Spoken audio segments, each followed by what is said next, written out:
Welcome to my YouTube channel, Tony Su Vega, your feng shui guru and paranormal expert. Today is March 15, 2024, Friday, Day of the Tiger. Best color, green.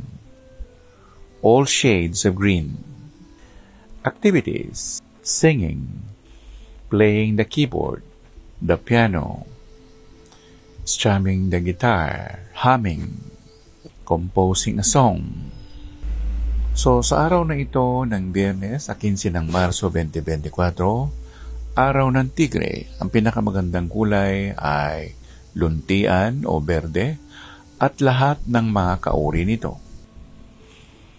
Anong mga dapat gawin sa araw na ito?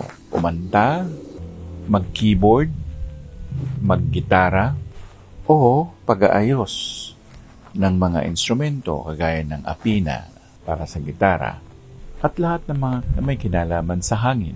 Maganda rin magpalagay ng aircon or air condition sa ating bahay. Ang mga aircon naman ay pwede sa lahat ng sektoral maliban lang sa northeast o hilagang silangan.